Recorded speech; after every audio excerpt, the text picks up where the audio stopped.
today by saying, on behalf of the whole hockey program, how our thoughts and prayers have gone out to the families of the victims and just families of everybody involved in the accident on Friday. We found out about it while we were on the road at Northern. You know, it puts in perspective, obviously, what we're doing is just a game, and we talked about it a little bit as a staff, as a program, as a family. But it was something that it was on all of our minds and hearts for sure. So we just wanted to pass that along to everybody.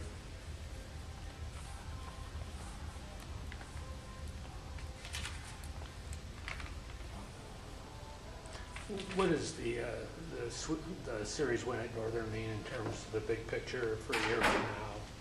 You know, what you're trying to build? I'm not sure, Kevin, if I know what it's going to be. I think it helps. We're trying to build confidence. We're trying to build expectations. We're trying to develop a mindset that we can play with anybody if we're right, no matter if it's in their rink or our rink or whatever. I haven't given it a whole lot of thought, big picture wise, because we could constantly talk about small picture, and unfortunately, as of late, there's been more negative with the big picture than positive in terms of the past. You know, it's not going to hurt having young people in situations. The first round playoff, now we all have one of those under our belts. You know, we only have a small senior class, so most of the people returning next year are going to have, some guys will have 2 first round victories under their belts over the first 2 years minimum. So it's going to help, Kevin, but I don't know if I can quantify how it helps right now, because I'm just not sure. What we're trying to do here is raise expectations and make every guy decide and basically just say that where we are isn't acceptable. Where this program is right now isn't acceptable. And what this past weekend was another opportunity for us to go and prove that we wanted to be better. We have another opportunity this weekend. So I know that's more of a small-term thought. It'll help big picture-wise, but I just don't know how to quantify it right now. What do you do to make sure that the guys aren't satisfied just with one round and to go in and play Ferris? Because last year you were in the same situation. The only way I know is to keep your foot on the gas. We talked about it today in practice. You know, the facts are Ferris has had their way with us the last 6 games we've played them, and that should bother all of us. Not because they're not a great program or a great team, because they are, but you know, 6 in a row is just not very good, not acceptable. So we kept our foot on the gas in practice today, not necessarily for the length of time we were out there, but for the process and the execution in practice while we were out there. We felt like there's no reason they can't be really good. Obviously, physically, we're, you know, at this time of year, everyone's in pretty good shape and so on, so you don't have to stay out there for 2 hours. But mentally, we wanted to make sure our guys are focused and sharp. And the only way we know how was we stayed on them.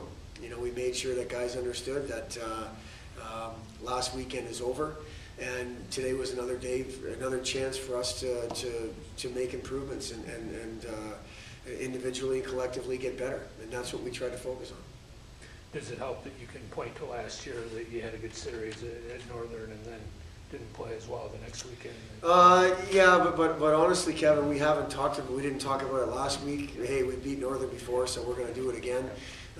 We haven't talked about it in those terms. You know, I think, again, today was a chance for us to go, and it was interesting for us as a staff to see how our guys were going to respond today in practice. Are they going to be, hey, we're pretty good because we won a series last weekend, or are we back to work?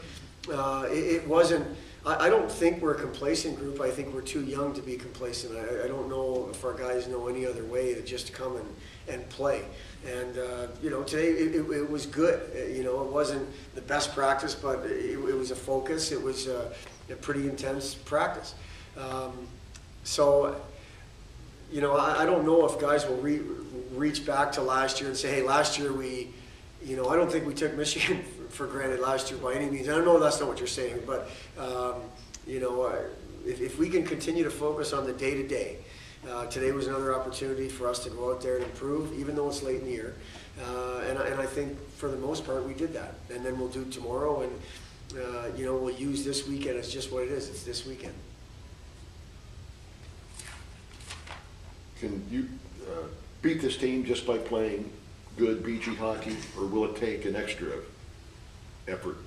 Well, I don't know if this is just my belief. I'm not sure if there's an extra effort. I'm not sure if there's such thing as 101%. You know, I think for the most part our guys give a pretty honest effort, pretty honest 100% effort. The way we can beat this team is by limiting the opportunities we give them. They're going to create opportunities on their own, period. That's just because they're that good, and you know, so on and so forth. We cannot give them opportunities, whether it be on the power play, whether it be through turnovers, whether it be through not communicating, things we can control. We can't control some of the things they're going to do, and they're going to create things from that. If we can control the things we can, I think our effort will be really good. Are we going to be able to control these things and execute while under that effort is the key. And if so, I believe we can compete with this team. And then it comes down to bounce here, a bounce there, you know. I believe that. I believe in the 6 games we've played them over the past year and a half, 2 years. You know, yes, we're 0 for 6, but we've played better hockey than that. That means nothing. It is what the results are, what they are. But this is a team that, you know, similar to, we got swept by Northern Michigan 2 weeks ago, but we felt going up there that we had a good chance, if we did things the right way, to compete with this team. And we did that. And I think we have another example here with Ferris. If we have to limit what we give them in terms of our mistakes, our mental lapses. If we do that, we give ourselves an opportunity to compete at a pretty high level. Then we'll see how it goes. You know, goaltending is going to be huge. Obviously, special teams, things like that. But we look back at the Ferris tape, and there's penalties, power play opportunities we gave them by not being smart with our sticks, or our, you know, not because we had to haul a guy down because he got beat one-on-one, because we just weren't sharp. And we need to be sharper than that. And I expect us to be. To win this series, we've been talking about the big picture after winning last weekend. To win this series, that would be, I would think that would be a major. It would be obviously, you know, it would be huge, you know. But I don't want to get caught up in thinking what's going to happen if we win this series. I really don't. You know, it's hard not to sometimes, especially when you've got, you know, 15 underclassmen. But you know, it's why I firmly believe in the small picture approach. You know, if we have to cross the bridge of we just won the 2nd round of the playoffs, well, we'll cross that bridge when we get there. Until we get there, it's just it's something that we don't need to talk about. So I haven't given it a whole lot of thought. What would it be big picture wise for our program? I believe big picture wise for our program, we should look at the things that have already happened. The Michigan series, 5,000 people in the place. The series in general is probably 8,000 people, 8,500 over the course of 2 nights with a victory. The second half of the season, big picture wise, has shown great things in terms of potential, in terms of what this program can and probably should be in this community, on this campus. That's what I look at big picture wise, as much as something that possibly could happen. You know, I think that's just as important for me. You know, again, if this series is one that we're able to win, we'll address what that means big picture wise at that time. Like I said, I think there's a lot of great big picture signs of positive of where this program is going the last 3 months. So I'll look at that as much as and we'll leave this to where it is, because the task is very difficult, and I don't want our young guys to be thinking about what if. I want our young guys to be thinking about tomorrow's practice. When you look at Bemidji on this year, is it just a matter of the young guys maturing, freshmen and sophomores, and the team gaining experience? I think it's pretty safe to say that the experience has helped us. I mean, you know, we left on the last note of the first half was a 6-1 loss at Western, not very good. The night before, shorthanded, we came back and lost in a shootout, but we fought back from 3-1 deficit, a little bit of momentum. The first half came at a perfect time, we've talked about it, in terms of getting guys out of here and giving them a rest, just away from everything. So I think the experience has helped, you know, I really do. I'm not sure, Kevin, if we're playing that much better hockey now than we did at times in the first half. There was times in the first half we played poorly, and we haven't really seen that poor of play the second half. The reason was we were so worried about the results, we ended up not playing the game, not enjoying the process of the game. So I do think those experiences have helped us this second half. And I think our young guys growing up, again, when you have 14 or 15 guys, depending, you know, we had, you know, one major injury in the front half with a junior, but now we've got a major injury in the second half with a sophomore in Moeller. The junior was Rodriguez, who's now back in our lineup. So that, you know, kind of is a wash, you know, kind of, sort of. So, you know, I think to see DeSalvo have a weekend like he had, how do you explain that? Other than the fact, well, you know, he's starting to feel a little bit better about his game. He's starting to realize he can compete at this level. You know, a little bit of a touch around the net, some luck around the net. But that's a thing that you have. People have that, and Dan's one of those guys that has it. So it's taken, you know, a good portion of the year, which it was probably mirrors his junior career, or even, you know, with Carpenter or Burkle or Perry, or like their first year in the league in junior wasn't easy, transitioning from midget or high school or whatever it was. So what we've been through to this point has helped all of us grow. I don't care what year we are, but it's really helped those young guys grow. And we've said this 1,000 times, you can't teach experience, you have to live through it. And I think all the things we lived through this year have helped us get some better results and play some better hockey here in the second half. After the last series of Ferris, I think you had mentioned that Ferris's depth really paid off. Do you feel with Dan and I think Ryan back in the lineup? Yeah, I mean, it's not going to hurt. Yeah. You know, obviously it helps a lot, and it showed this past weekend. You know, Ferris's depth gives everybody fits. They don't need to rely on one liner, one guy, or one defenseman. They have a lot of guys contributing, if not everybody. And even with the additions of those two, their depth is concerning. But that's what it is. I mean, we're going to have to find a way to be prepared every shift and have everybody engaged in this battle, in this series. And when you look at the first series or the last series, I think Johnston and Bonus didn't have a goal. Right, they both had chances. I mean, right, I thought right. back, I made mention of Kyle Bonus not having any goals, but I mean, he had a breakaway the first period of the first game. I mean, you know, that's, to me, is the depth of the team. Those are the ones that go the furthest. The teams that go the furthest are the ones that are the deepest, because you don't have to rely on one person. You know, what I'm kind of looking at as a positive is, you know, Williamson's name, with the exception of the empty net goal, or Watala's name, you know, you didn't see on the scoreboard a whole lot this past weekend. That's a good thing for us, you know, because we want them involved. We think they're capable of being involved. They want to be involved offensively, and, you know, that's a good thing that, you know, they still got some goals in those sticks, I hope, for this weekend. So, you know, our depth may not be in terms of what's proven like Ferris's depth, but I still think we have some guys that can contribute. If it's not this guy or this guy, maybe it's going to be him or him. And that's what, you know, we haven't proven it as much as they have, but I do think there's more options than we've shown. Everybody healthy out of the series? You know, Peltoma's going to be, he's just going to be a day-to-day, Kevin. That high ankle thing is not easy.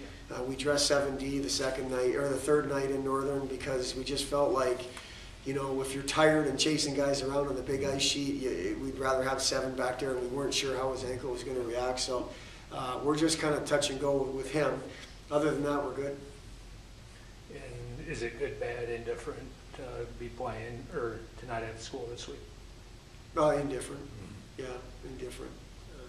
I don't see many pluses or minuses. Yeah. You know, we get to spend some time together, and they get to spend some time together outside of school in the afternoons when they normally don't. I don't see any reason why it's a factor either way. Travel plans will be no different. No different. For- Yeah, it'll for be. a tournament or. Yeah, no school different. days. It'll be Thursday. They'll get a bite to eat here. We'll get on the bus. We'll get there in plenty of time, and 4-hour trip versus 8.5 or 9 to Northern, so half is good. It'll be a pretty standard travel week. One thing that's bothered me, bothered's the right word, but for the playoffs over time, is playing games over spring break. Yeah. Would you like to see the schedule compacted, at least one round? Well, I've been one of those guys that, lucky enough, to been part of something when you're at home. Yeah. And it takes away. I mean, I think the buzz on this, like for example, the buzz on this campus could be pretty big. Is that kind of where you're heading with that, just in terms of that, or No, in terms of improving the attendance. I mean, Yeah. So that's where I'm Yeah. going. Yeah. I would like to see that. I would like to see that, but I'm not sure how realistic it is. I want to see the plan first. Tell me what it would look like before the spring break just falls when it falls. And I thought Northern did a decent job. There was some, it was loud in there at times. There wasn't a whole lot of students there, just because. I would like to see it again, because I'm thinking selfishly of this place with students, with hosting a playoff series. I think that'd be really great. I'm going to sound selfish at that and say I wish Michigan series last year seemed to be pretty good. I'm not sure where the spring break fell, but they seem to have students there. So, what may be a spring break for us and condense a schedule may not be for somebody else, in which case, can you make everybody happy? I don't know. Right. I would like to see, first of all, Bowling Green host a playoff series. Yeah. Secondly, have students here where they can make it a home ice advantage. Because the last time BG hosted it was over break. Correct. And every time. And the attendance was the same. Exactly. Every time where I came from, that we hosted, it was over break, and there was no students there. Because not only that, the students had to pay. And normally they get in for nothing. And I'm not saying they would or wouldn't pay. I'm just saying, getting in for nothing or reaching in their pockets, two different things. That's not easy. You don't change that either. Because that's conference tournament time. So I want to go baby steps, and I want to host a playoff series, and then we'll see how that goes first. Yeah, because I think the year BG won at Miami, the series was moved to Thursday, Friday to try and get more students. Which didn't work. Right. Yeah, I was part of that. Yeah. BG's victory. Yeah. And then you would have to do a lot of stuff to get that schedule more compact, because you'd also have to play with the Final Four of the regionals. Mm-hmm. Yeah. Yeah, the implications go too deep. Yeah. Believe me, I've been in those meetings in Florida for 10 years, and everyone feels the same thing. Everyone wished we could do it differently, but there's almost no way. If you go, let's just say north of spring break, you're in trouble, because now you're talking NCAA tournament time, and that's not going anywhere. If you go south of spring break, now you're talking about regular season, so you're playing midweek games and so on. But we got Alaska in our league. How do we do that? Right. So it just doesn't. I've heard anyway. I don't want to say we've tried, because it's not me. I'm listening to these guys try, and there's not many scenarios that make it real good and make it able for us to not use the spring break week at some point. That's good. All right. Thank you very much.